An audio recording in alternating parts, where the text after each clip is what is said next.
बिस्मिल्लाहिर्रहमानिर्रहीम। अस्सलामु अलैकुम dear students. Abdurrahman, physics teacher.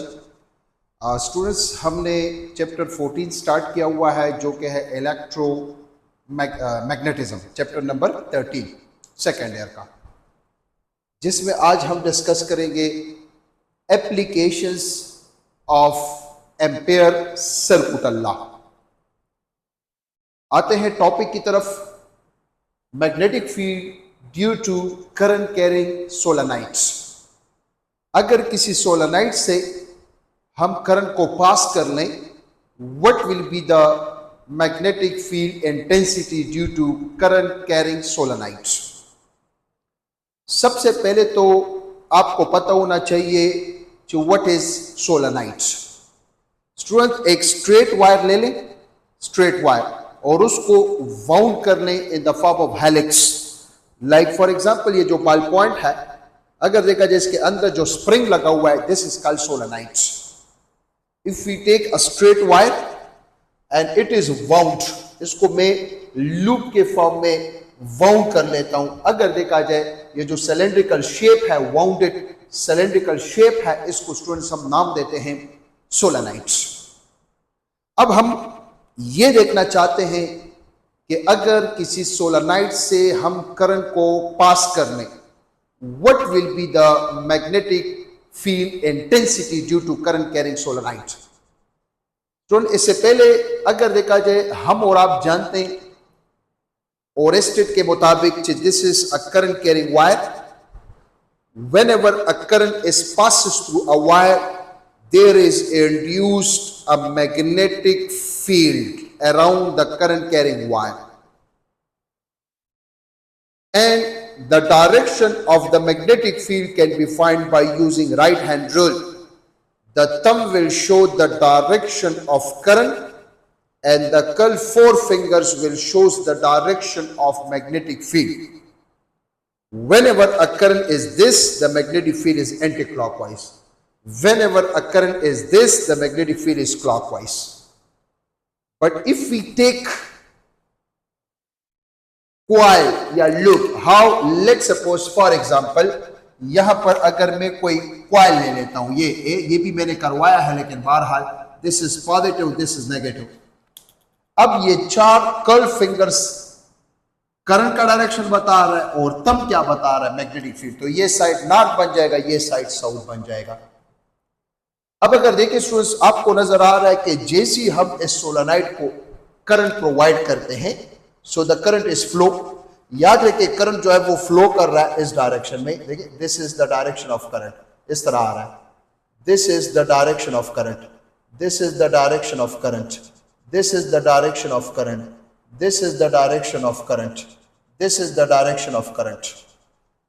सो याद रखिए करंट एंटी क्लॉकवाइज में मूव कर रहे हैं। सोलेनाइड को आप लोग हाथ में पकड़ लें। The curl four finger shows the direction of current and the thumb will show the direction of magnetic field. देखिए current flows in anti clockwise direction and this is the direction of magnetic field. इसका मतलब है ये side बन जाएगा, अगर current ये है तो ये नॉर्थ बन जाएगा और ये वाला side south. This is north and this is south. The solenoid will be act as a strong magnet whenever a current is passes through solenoid. उस वक्त तक solenoid as a magnet काम करेगा। This will be act just like a bar magnet.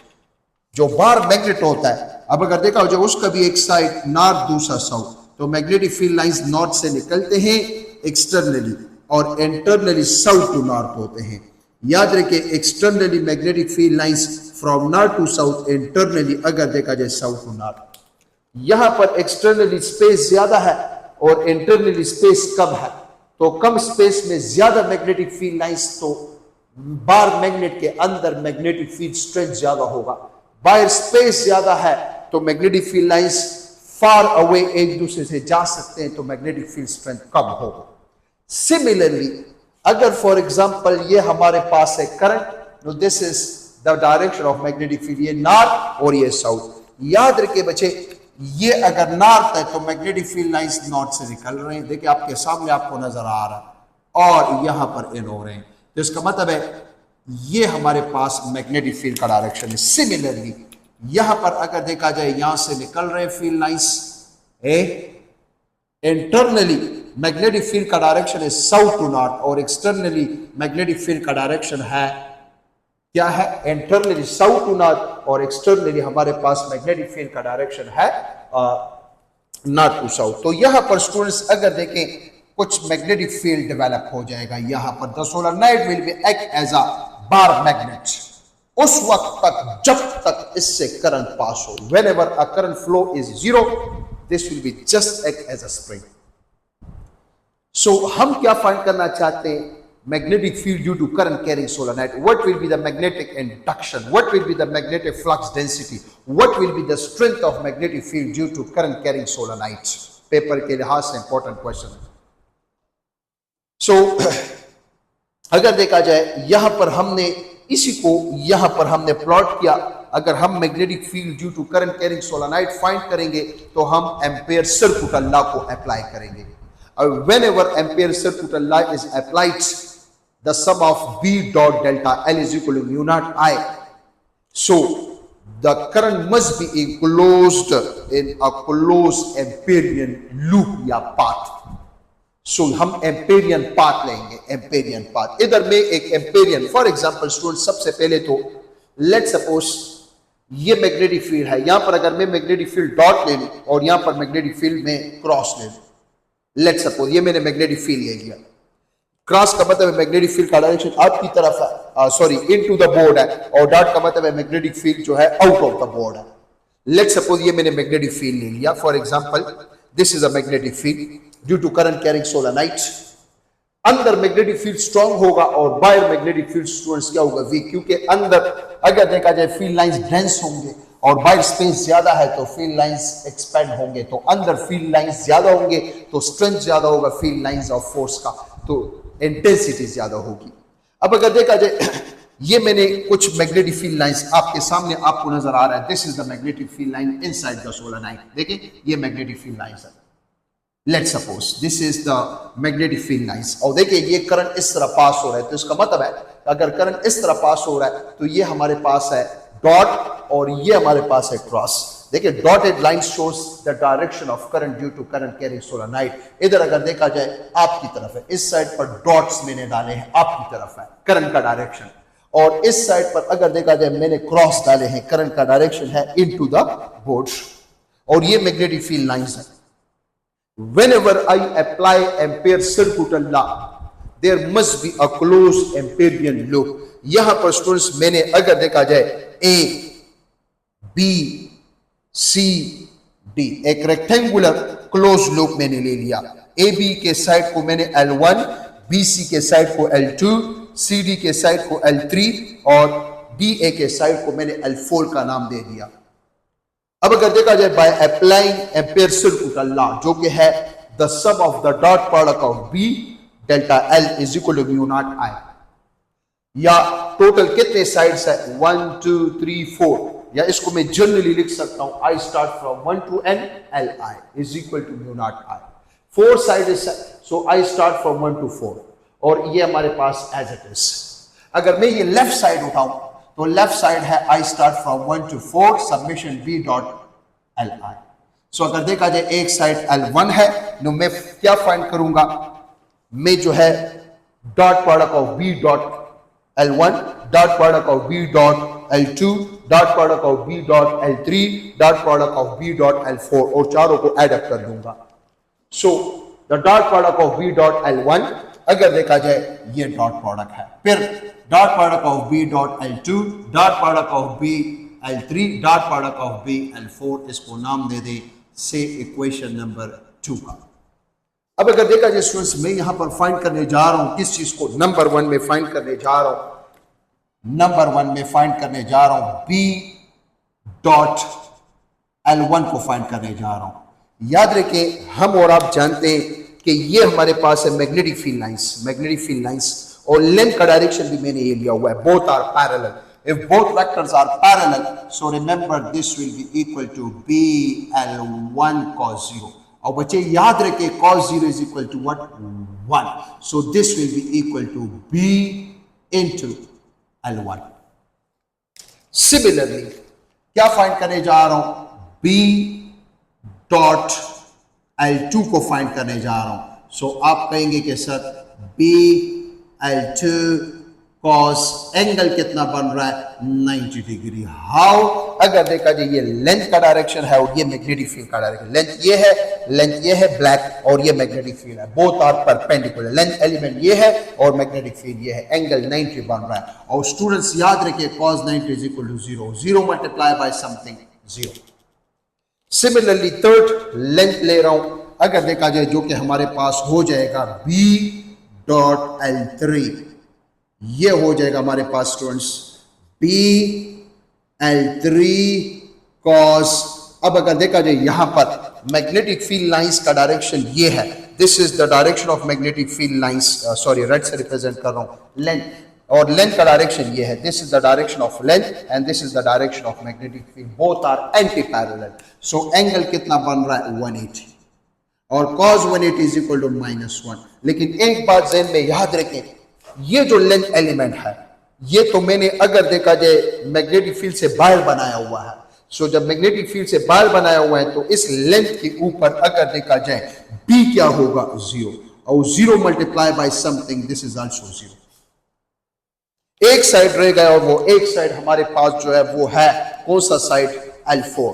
Length का direction ये, magnetic field का direction ये, length और magnetic field both are perpendicular. So आप कहोगे B dot L4 is equal to B L4 cos 90, और याद साथी बच्चे cos 90 is equal to 0। So this is 0। Put this and this put in equation number 2. So equation number 2 will become, so equation number 2 हमारे पास आ जाएगा, the sum of I start from 1 to 4, I start from 1 to 4, B dot Li is equal to क्या हो जाएगा, B L1 plus 0 plus 0 plus 0. So this is equal to B L1। इस तरह करें कि इसको पुट कर लें इक्वेशन नंबर 1 में, पुट इन इक्वेशन नंबर 1, इसकी जगह आ जाएगा क्या आ जाएगा BL1। सो जब इसकी जगह आ जाएगा BL1, सो ये हमारे पास हो जाएगा, इधर इसको जो है सॉल्व कर लेते हैं,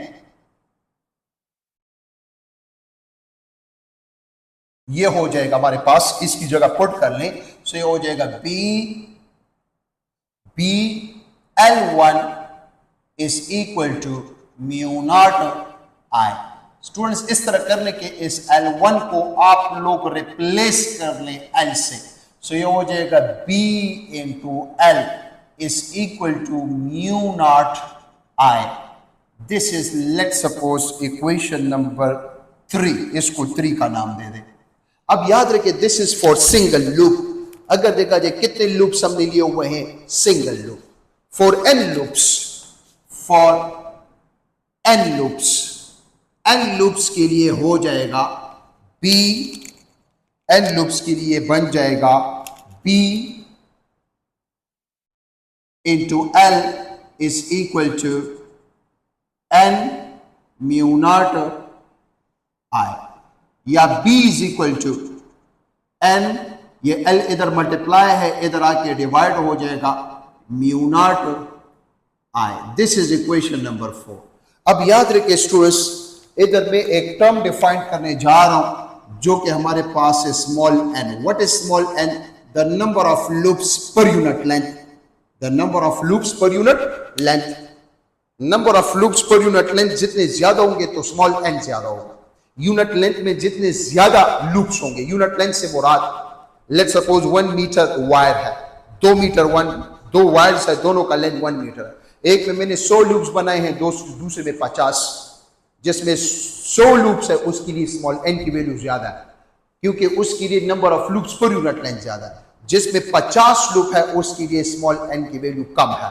सो याद रखिए, फिर इसको मैं अगर पुट कर लूं इक्वेशन नंबर 1 में, सो ये हो जाएगा magnetic field due to current carrying solenoid is equal to small n mu naught into I. ये हमारे पास स्टूडेंट्स फार्मूला आ गया कि the magnetic field intensity due to current carrying solenoid depend upon how many parameters, 3 parameters पे ये depend करता है। पहले अगर देखा जाए नंबर 1, अगर मैं इस म्यू को रिप्लेस कर लूं, म्यू नॉट को मैं रिप्लेस कर लूं किस चीज से, म्यू से, हमारे पास एक टर्म है mu R, relative permeability, the ratio of the permeability of the medium to permeability of free space is known as relative permeability। Students, अगर मैं इस सोलेनोइड के अंदर इस तरह सब्सटेंस रख लूं जो कि मैग्नेटाइज हो जाता है मैग्नेटिक फील्ड के डायरेक्शन में, तो वो सब्सटेंस होता है ferromagnetic substance. whenever a ferromagnetic substance is inserted in a solenoid, so the magnetic field strength is increased। magnetic field strength क्या हो जाता है, इंक्रीज हो जाता है। सो याद रखें नंबर 1 बी को अगर आपने इंक्रीज करना है, सो आप म्यू नॉट को रिप्लेस कर लें किस चीज से, म्यू से। So whenever we replace mu naught into mu, so या म्यू आर भी कह सकते हो, रिलेटिव परमिएबिलिटी, सबसे ज्यादा म्यू आर की जो वैल्यू होती है वो फेरोमैग्नेटिक सब्सटेंस की होती है। वो अगर देखा जाए मैग्नेटिक फील्ड के डायरेक्शन में मैग्नेटाइज हो जाता है तो मैग्नेटिक फील्ड स्ट्रेंथ बढ़ जाता है। दूसरा अगर देखा जाए ये जो मैग्नेटिक फील्ड स्ट्रेंथ है, this is directly proportional to, या डिपेंड करता है अगर मैं इसको इंक्रीज करना चाहता हूं करंट पे, जितना मैं सोलेनोइड से ज्यादा करंट पास करूंगा उतना ज्यादा मैग्नेटिक फील्ड इंटेंसिटी होगी, एंड वाइस वर्सा। और थर्ड अगर देखा जाए आपके सामने आपको नजर आ रहा है जो कि हमारे पास है B इज प्रोपोर्शनल, या मैं कह सकता हूं किस पे डिपेंड करता है, स्मॉल n पे। जितने number of loops per unit length ज्यादा होंगे सोलेनोइड के, उतना मैग्नेटिक फील्ड स्ट्रेंथ बढ़ेगा, एंड वाइस वर्सा। सो अगर पेपर में आ जाए the magnetic field intensity due to current carrying solenoids, your answer should be B is equal to mu naught Ni। If current is given, number of loops per unit length is given, mu naught is constant which is 4 pi into 10 power minus 7 Weber per ampere per meter। So put the value and solve। अगर MCQ आता है magnetic field due to current carrying solenoid is dash, no B is equal to mu naught into small n into I। सो ये हमारा आज का topic था students. किसी भी किस्म का क्वेश्चन हो तो ऊपर व्हाट्सएप नंबर गिवन है, वहां पर आप लोग डायरेक्ट आ सकते हैं। Thank you so much. दुआओं में खास ख्याल रखें, स्पेशली मुझे याद रखें। खुदा हाफिज।